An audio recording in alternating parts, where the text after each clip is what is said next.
Thank you for being here this evening, and thank you, Dr. Tedros, not simply for your leadership at the World Health Organization, but for your clarity in recognizing that this is not simply a technology issue.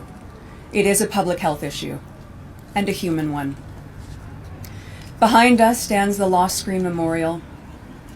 Not statistics, not avatars, not data points, children.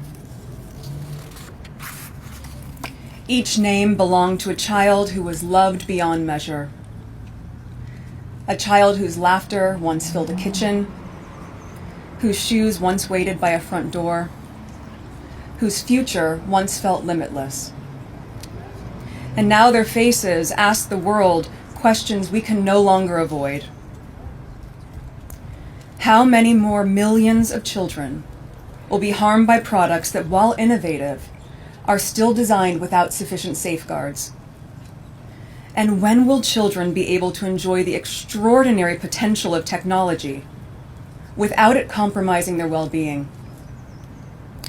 For too long, we've accepted a dangerous bargain that modern connection must come at the cost of the innocence of childhood, that innovation excuses injury, and that speed matters more than safety.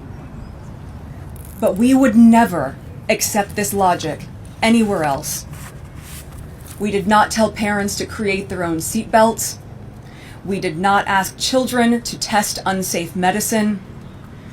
We did not shrug at poisoned water or defective toys and call it the price of progress. We acted, and now the world must act again. Because children today are being shaped by systems designed to capture attention at absolutely any cost. Relentless algorithms, exploitative engagement, and endless exposure to harmful content that they are not seeking out.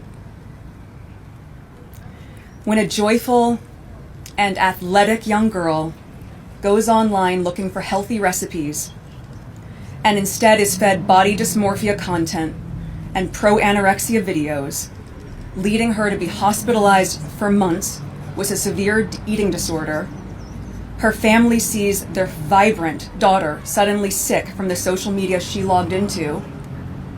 That is Katie.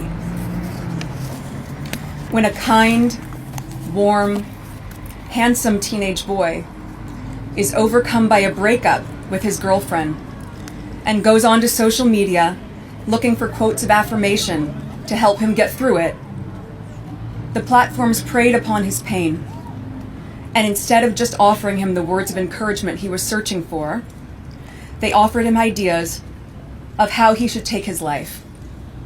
And he did. That is Mason. And when a beautiful young girl has a pizza and movie night with her parents, there in the living room, and before she heads to bed, she asks her mom for a cord to charge her phone. And in the early hours of the morning, her mother finds that her daughter has hanged herself.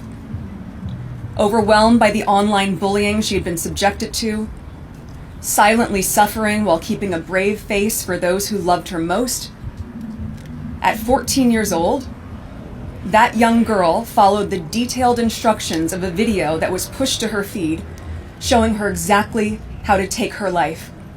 And she did. That is England. As her father, Tony, shared with us a few years ago, if love could have saved our children, they would all still be here. Because these children were deeply loved in the same way that you and we love our own children. These stories are not isolated, they are consistent, and they are not the fault of the child nor the parent. Across lived experience, court cases, authoritative medical and media journals, and testimony from families, a clear and urgent picture is emerging. At the same time, advancing technologies such as AI are not just repeating past mistakes, they are accelerating and amplifying them. The risks are compounding. We are seeing new forms of harms emerge faster than our systems and ourselves are prepared to respond, affecting children at alarming scale and across borders. But these outcomes are not inevitable. And prevention begins with one simple principle. Children must be saved by design, not saved by chance. Because danger now travels globally, instantly, invisibly, and intimately. And our protections must do the same. And as technology advances at extraordinary speed, we cannot simply stand by waiting for the damage to catch up with us. This is why brave parents, such as Amy Neville, here with us today, are turning unimaginable grief into action. Amy lost her 14-year-old son, Alexander, a child targeted through a platform engineered for engagement, not for protection. And she'll be sharing her story with you shortly. Today, she is here not only as a mother, but as an advocate and an activist, working to ensure that no other family has to experience the same loss.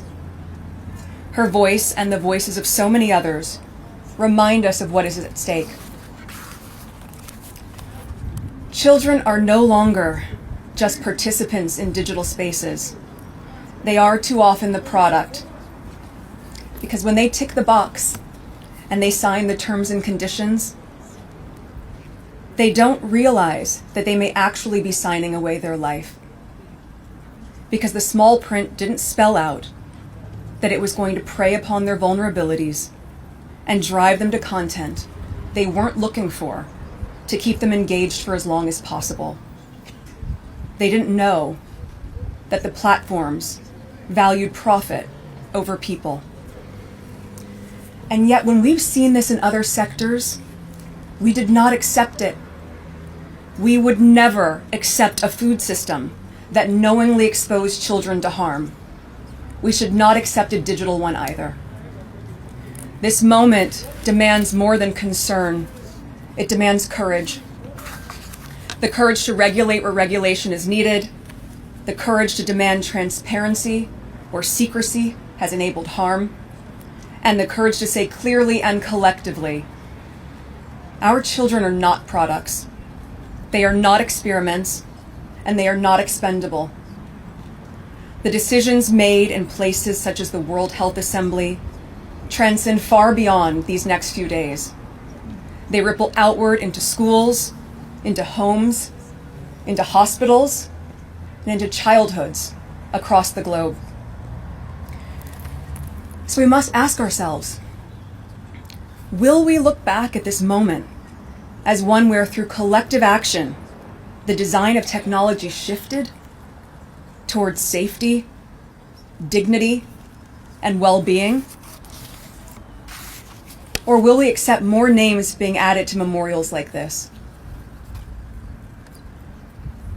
Because if an adult is barely able to survive the bullying and predation of the online world and the dangers that these platforms bring, how is a child? Let this not only be a moment to reflect, as Dr. Tedros said, let it be a mandate for action. So speak up. Demand better from the platforms shaping our children's lives. Be an example in your own social media use of how to be intentional in every moment that you like, that you comment, that you post, that you share. Hold your community to the same standard. Support laws and leaders committed to child safety by design, transparency, and accountability online. Write to your elected officials. Ask what they are doing to protect children in digital spaces. And join the parents, campaigners, health experts, and young people around the world calling for global standards that put child well-being before algorithmic profit. Because when enough voices refuse to accept harm as the cost of connection, change becomes inevitable. One day, generations from now, children will look back at this era with absolute disbelief that adults once allowed digital spaces to exist without basic protections for young people. But let's do something now so that they will also look back and see that during this increasingly polarized time, where people can barely agree on basic facts, that beyond politics or party lines, beyond demographics, incomes, or ideologies, beyond race or religion, we could all universally agree on one thing. We want our children to be safe. Let our children look back at this moment and let them feel proud of us, that we chose something better for them and for us all. Thank you.